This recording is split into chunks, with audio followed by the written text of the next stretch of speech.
Hey everybody, this is Roberto Blake of robertoblake.com helping you create something awesome today. So today we're going to talk about promoting yourself as a graphic designer. I know that self-promotion and the thought of tooting your own horn is something that makes a lot of you uncomfortable, especially if you identify as being more introverted. But it's absolutely essential for you to be promoting yourself as a graphic designer. Now, you don't have to do this in a spammy way or a scummy way. You can do this by being completely authentic. And what you need to realize is that when you don't promote yourself as a graphic designer, especially if you're talented, then you're actually denying potential clients of the best value they could get for their money. Your loudest competitor, who might be half as talented as you, is going to get business because they understand how the marketplace works. They know that showing up does matter. You miss 100% of the shots you don't take. I know that's been said before. I know that that is a truism that many of you are probably tired of hearing, but it's still true. It still matters. Every time that you show up in social media, every time that you show up at a local networking event, every time that you show up at a family reunion is an opportunity to market yourself, promote yourself, and to give someone the opportunity to hire the best. That's you, right? You're the best, huh? So go ahead and give people that chance to get the best work that they can get for their money. Otherwise, you shouldn't be whining about people that you feel are half as talented as you that are getting the work. I'll give you a primary example.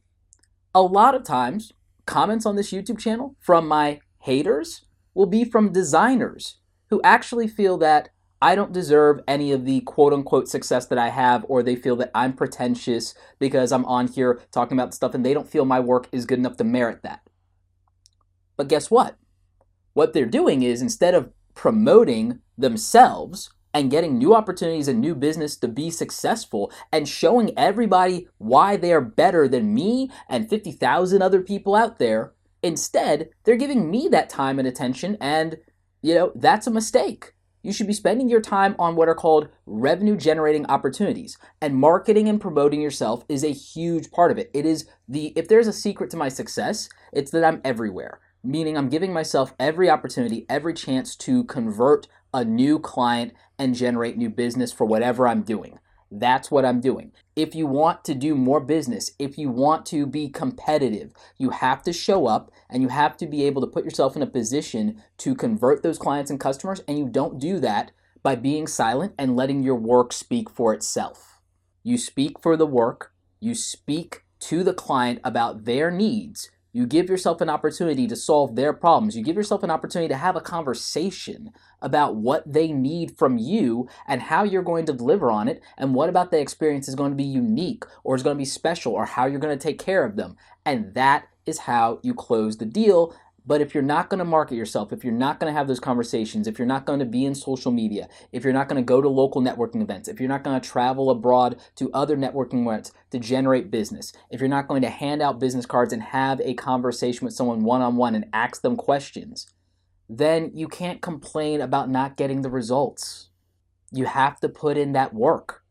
You can't just make pretty pictures, put them on your website, put them in Behance, and hope that things are going to happen. So let me give you some practical tips for execution as far as promoting yourself as a graphic designer.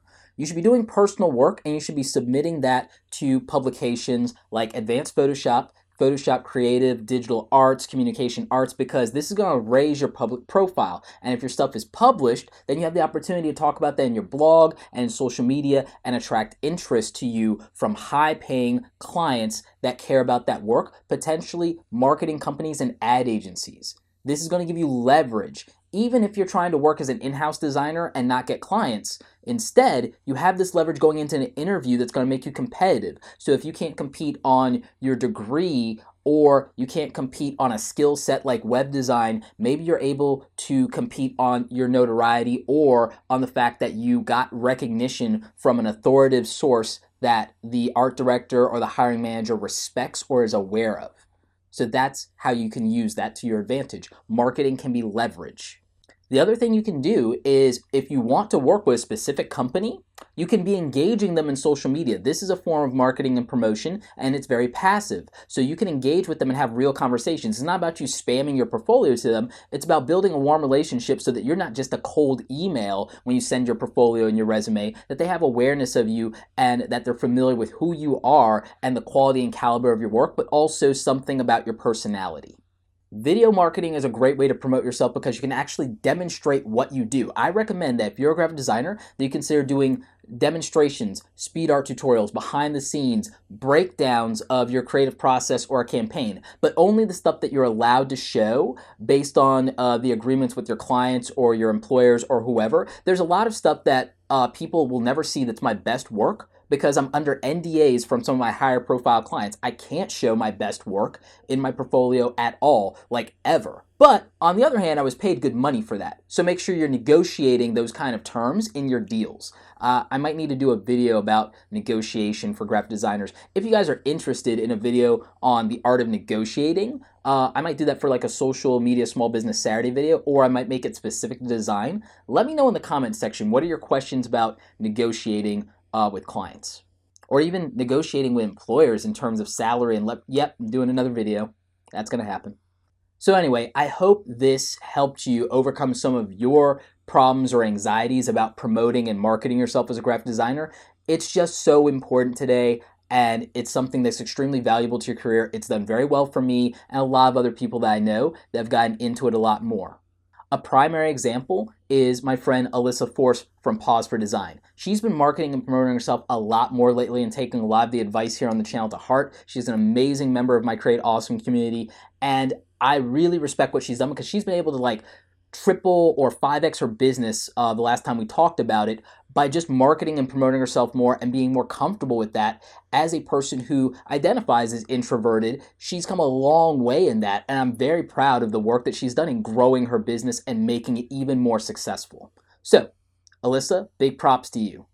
Anyway, I hope you guys enjoyed this video. I hope you got some real value from it. I hope you're going to take this advice and promote yourself. Remember, my free ebook, The 7 Points of Personal Branding Mini Guide, might actually help you with leveraging your personal brand as a designer and figuring out what's going to be comfortable for you to market yourself authentically. It's the 7-step process that I used in the development of my narrative and my personal brand and made me successful today. So I would encourage you to get that because it's completely free, and you can get that from the link in the description below, robertoblake.com/newsletter, or the info card up here somewhere, and that is my free gift to you. If you want to stay subscribed to the newsletter, guess what? There's all kinds of other free stuff that I'm giving out in terms of value and some amazing advice and content that I don't share anywhere else. Like this video if you like it. Don't forget to subscribe. Check out the other awesome content on the channel. As always, you guys, thanks so much for watching, and don't forget, create something awesome today.